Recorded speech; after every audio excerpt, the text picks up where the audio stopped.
Salam, selamat pagi Bapak Ibu yang terkasih dalam Tuhan. Puji Tuhan, pada pagi hari ini mari saya undang untuk kita boleh muliakan Tuhan, kita tinggikan Tuhan di pagi hari ini. Karena Tuhan adalah Tuhan yang setia, Tuhan yang selalu menolong kita, Tuhan yang selalu memberikan kita hal-hal yang baik supaya kita lebih dekat lagi dengan Tuhan. Haleluya. Terima kasih Tuhan atas kebaikan-Mu ya Tuhan. Engkau sungguh setia dalam hidup kami ya Tuhan. Kami mau memuliakan Engkau Tuhan. Haleluya.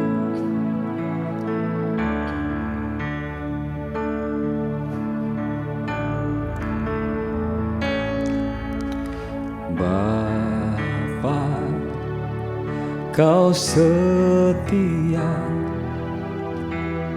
Bapa, Kau mulia. Tenanglah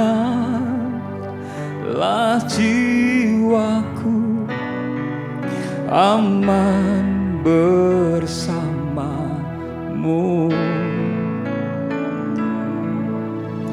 Lebih dari harta, Kaulah segalanya.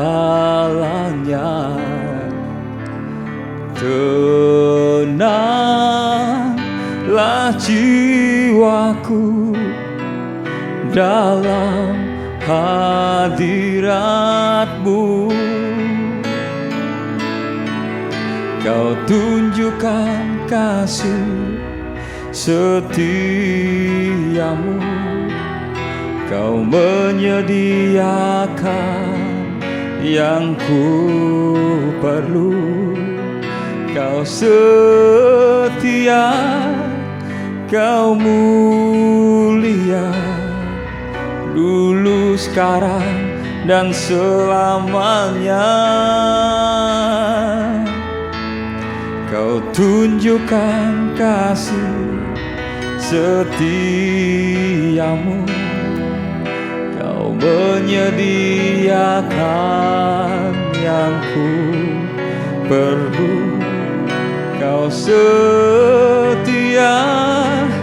Kau mulia, Bapa, Kau setia.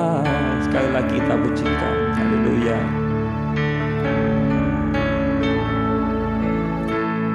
Bapa, Kau setia. Bapa, Kau mulia. Tenanglah jiwaku, aman bersamamu.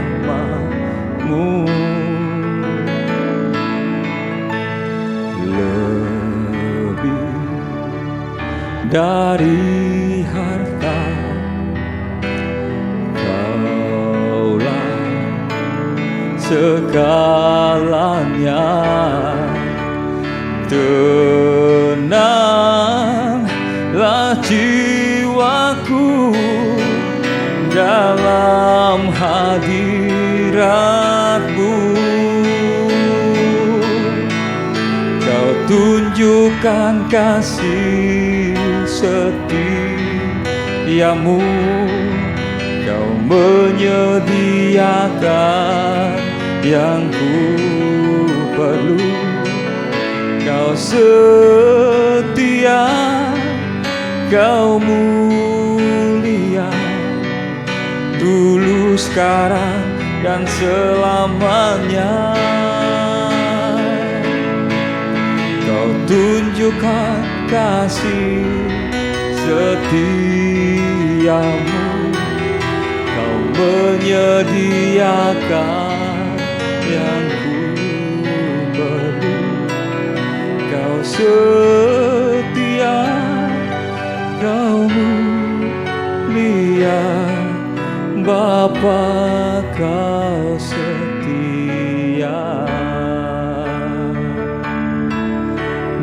Bapa Kau setia,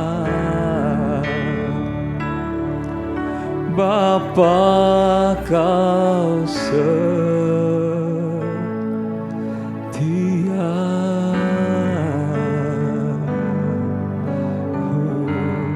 Terima kasih Bapa, Engkau sungguh setia Bapa dalam setiap hidup kami ya Bapa.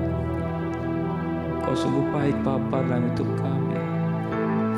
Terima kasih Bapa, kami bersyukur memiliki Allah yang seperti Engkau, Allah yang sangat mengasihi kami, Allah yang rindu kami selalu dekat dengan Engkau. Terima kasih Bapa, layakkan setiap kami ya Tuhan, kami boleh selalu mengiring Engkau Tuhan. Terima kasih Bapa, terima kasih Bapa. Pagi hari ini kami siap mendengarkan sabda firman-Mu ya Bapa. Pakai hamba-Mu Bapa yang akan menyampaikan firman-Mu. Kau pakai lebih lagi hidupnya, ya boleh berkenan di hadapan-Mu ya Bapa. Kami bersyukur Bapa, hanya dalam nama Tuhan Yesus kami siap dengar sabda firman-Mu dan siap beratus hari ini dengan kasih-Mu Bapa. Haleluya, amin.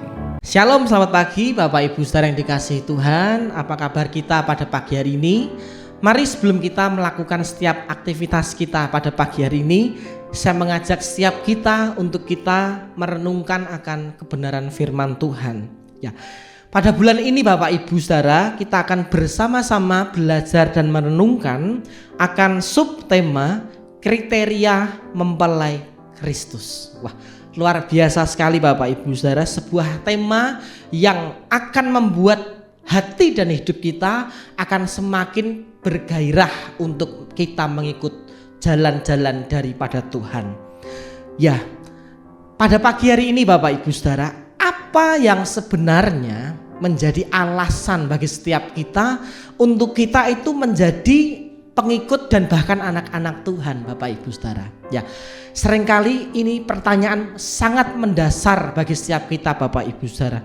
Tetapi walaupun sangat sederhana dan mendasar, tetapi pertanyaan ini sangat penting dalam setiap hidup kita. Apa yang menjadi alasan kita menjadi pengikut bahkan juga anak-anak Tuhan? Ya, mungkin ada orang yang menjawab karena ingin diberkati atau beroleh keselamatan. Ada juga yang menjawab anugerah yang kekal. Wah, hidup masuk ke surga. Ya. Memang itu benar Bapak Ibu Saudara, itu tidak salah ya. Karena itu yang menjadi bagian setiap kehidupan kita sebagai anak-anak Tuhan, bahkan mempelai Kristus di akhir zaman ya.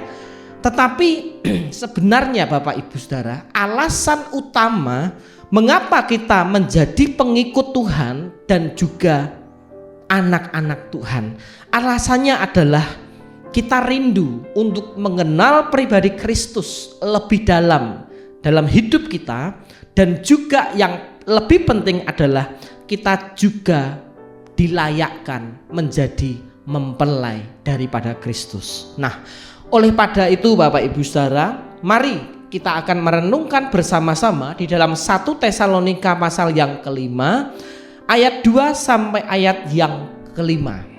Karena kamu sendiri tahu benar-benar bahwa hari Tuhan datang seperti pencuri pada malam. Apabila mereka mengatakan semuanya damai dan aman, maka tiba-tiba mereka ditimpa oleh kebinasaan, seperti seseorang perempuan yang hamil ditimpa oleh sakit bersalin. Mereka pasti tidak akan luput. Tetapi kamu saudara-saudara, kamu tidak hidup di dalam kegelapan, sehingga hari itu tiba-tiba mendatangi kamu seperti pencuri. Karena kamu semua adalah anak-anak terang dan anak-anak siang. Kita bukanlah orang-orang malam atau orang-orang kegelapan. Amin.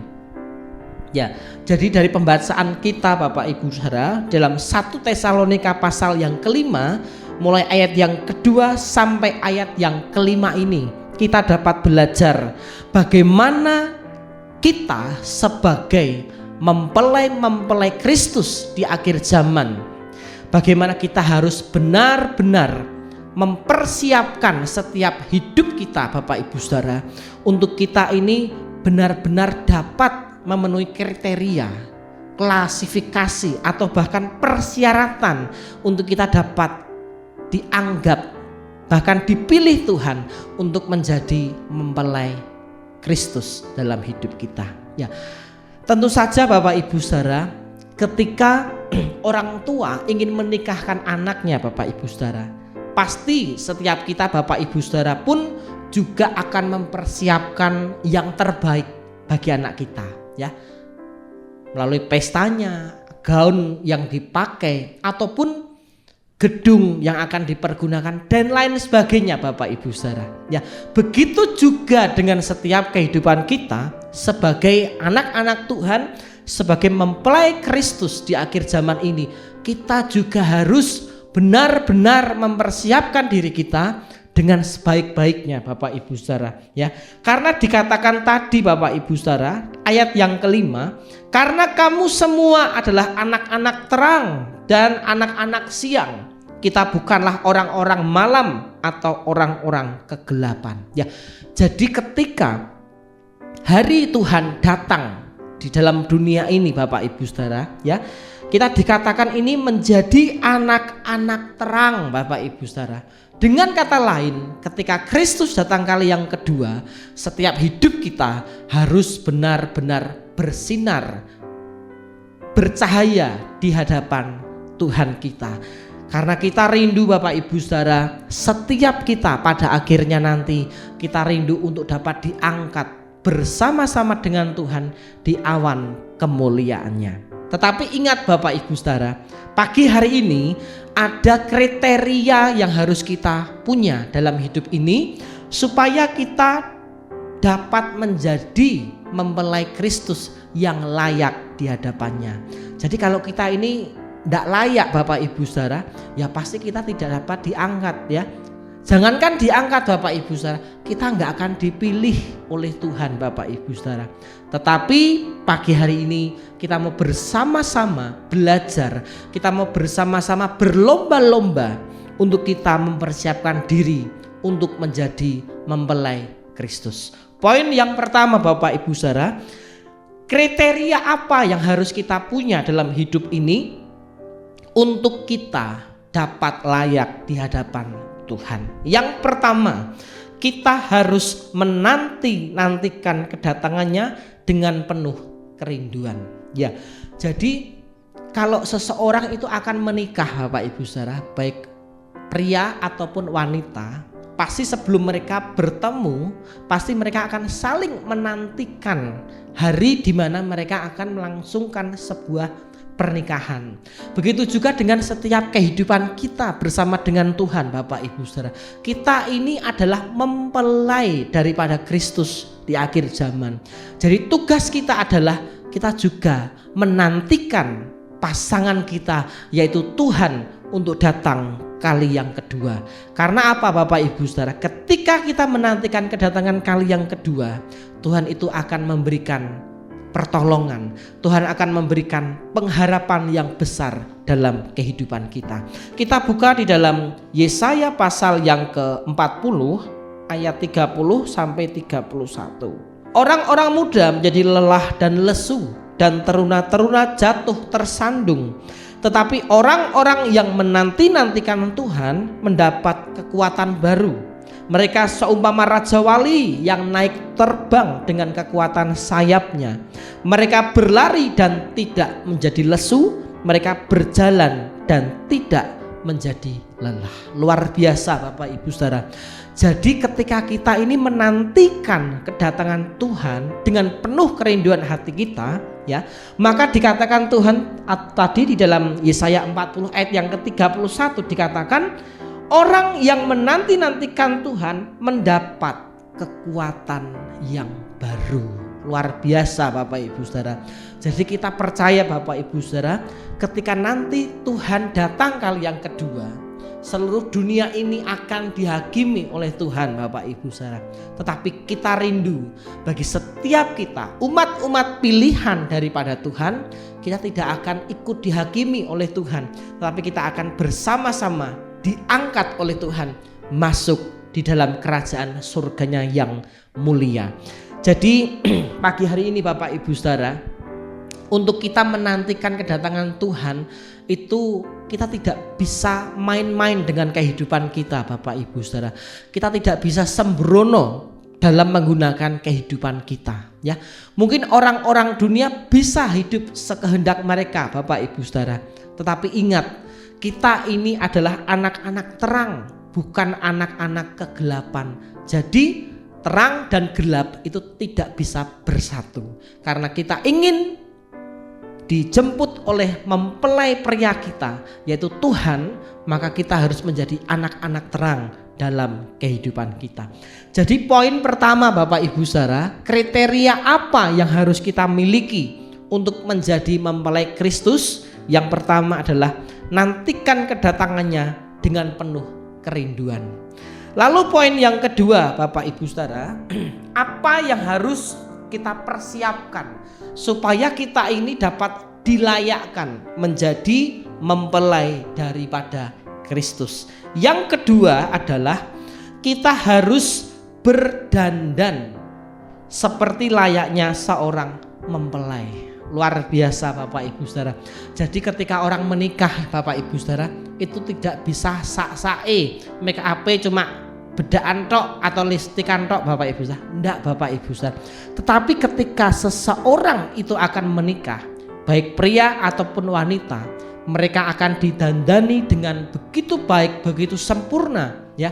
Kalau yang wanita didandani make up juga yang paling bagus, ya, diberikan gaun yang terbaik. Begitu juga dengan pria Bapak Ibu Saudara, akan dipakaikan jas yang bagus, ya, sempurna Bapak Ibu Saudara, ya. Bahkan dikatakan kalau orang menikah itu adalah raja dan ratu satu hari Bapak Ibu Saudara, ya. Jadi itu kata dunia Bapak Ibu Saudara, tetapi berbeda apa kata Tuhan, ya.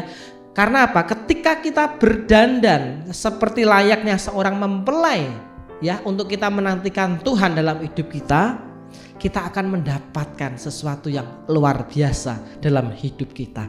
Lalu bagaimana Bapak Ibu Saudara cara kita mendandani hidup kita supaya kita ini layak, ya, menjadi seorang mempelainya Tuhan? Apa yang harus kita miliki dalam kehidupan kita ini? Yang pertama, apa yang bisa kita kerjakan untuk mendandani kehidupan kita? 1 Petrus 1 ayat 15. Tetapi hendaklah kamu menjadi kudus di dalam seluruh hidupmu, sama seperti Dia yang kudus yang telah memanggil kamu. Yang pertama yang dapat kita kerjakan untuk kita mendandani hidup kita, untuk kita layak menjadi mempelai Kristus adalah yang pertama, kita mengisi hidup kita dengan kekudusan Bapak Ibu Saudara, ya. Jadi tidak dapat dipungkiri Bapak Ibu Saudara, di dalam kehidupan dunia ini kita masih dapat berbuat dosa, kita masih dapat jatuh di dalam kesalahan, kelemahan. Tetapi yang tidak boleh kita lakukan adalah kita tetap tinggal dan hidup di dalam dosa, ya. Ini yang tidak boleh kita lakukan Bapak Ibu Saudara, ya. Jadi hidup kita ini harus senantiasa kudus seperti Tuhan itu kudus di dalam setiap kehidupannya. Lalu yang berikutnya, apa yang kita bisa isi hidup kita untuk menjadi layak di hadapan Tuhan? Yang kedua adalah Lukas pasal yang pertama ayat yang ke-38. Kata Maria, sesungguhnya aku ini adalah hamba Tuhan, jadilah padaku menurut perkataanmu itu. Lalu malaikat itu meninggalkan dia. Yang kedua yang dapat kita isi dalam hidup kita supaya kita menjadi layak menjadi mempelai Tuhan, yang kedua adalah kerendahan hati Bapak Ibu Saudara, ya. Jadi saya percaya Bapak Ibu Saudara bahwa sikap kerendahan hati dari setiap kita anak-anak Tuhan, hamba-hamba Tuhan, pelayan-pelayan Tuhan, ini yang dapat menjadi, ya, atau dapat menjadi nilai lebih kita di hadapan Tuhan untuk kita bisa diangkat kita bisa dipromosikan oleh Tuhan ya. Jadi kerendahan hati ini sangat penting Bapak Ibu Saudara dalam setiap kehidupan kita ya. Jadi oleh sebab itu untuk kita menjadi mempelai Tuhan, kita harus meneladani akan setiap kehidupan dari mempelai pria kita Bapak Ibu Saudara, yaitu Tuhan. Dia sudah merendahkan hatinya begitu rupa, bahkan dia rela mati untuk setiap dosa-dosa dan kehidupan kita. Lalu yang ketiga, apa yang dapat kita isi untuk kita layak menjadi mempelai Kristus? Yang ketiga yang dapat kita isi dalam hidup kita adalah memiliki ketaatan dan kesetiaan. Amsal pasal yang ke-7 ayat yang kedua. Berpeganglah pada perintahku dan engkau akan hidup. Simpanlah ajaranku seperti biji matamu. Amin ya. Jadi apa yang kita bisa isi Bapak Ibu Saudara untuk kita mendandani diri kita supaya kita layak menjadi mempelainya. Yang ketiga yang dapat kita lakukan adalah memiliki ketaatan dan kesetiaan dalam hidup kita ya. Jadi ini yang harus kita miliki Bapak Ibu Saudara. Menjadi seorang mempelai yang akan menikah Bapak Ibu Saudara ya, ketaatan dan kesetiaan ini adalah kunci ya untuk kita dapat mencapai ke sebuah pernikahan Bapak Ibu Saudara. Jadi di dalam pernikahan itu harus ada kesetiaan, komitmen, ketaatan, kepercayaan satu dengan yang lainnya.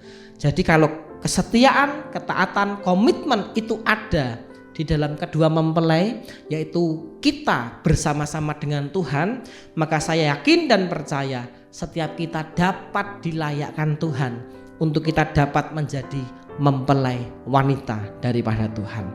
Lalu yang berikutnya Bapak Ibu Saudara, apa yang kita bisa kerjakan ya, atau kriteria apa yang harus kita miliki di dalam kehidupan kita untuk kita ini dapat layak menjadi mempelainya ya. Yang ketiga adalah kita sambut kedatangan Tuhan dengan penuh antusias. Matius 25 ayat yang keempat. Demikianlah firman Tuhan. Sedangkan gadis-gadis yang bijaksana itu membawa pelitanya dan juga minyak dalam buli-buli mereka. Amin ya. Jadi yang ketiga yang harus kita kerjakan, kriteria apa yang harus kita miliki supaya kita layak menjadi mempelainya. Yang ketiga, kita harus menanti kedatangannya dengan penuh antusias, dengan penuh kerinduan, dengan penuh kesungguhan hati Bapak Ibu Saudara. Dan yang paling penting adalah persiapkan minyak dalam setiap kehidupan kita. Minyak ini berbicara tentang ketaatan, komitmen kita di hadapan Tuhan.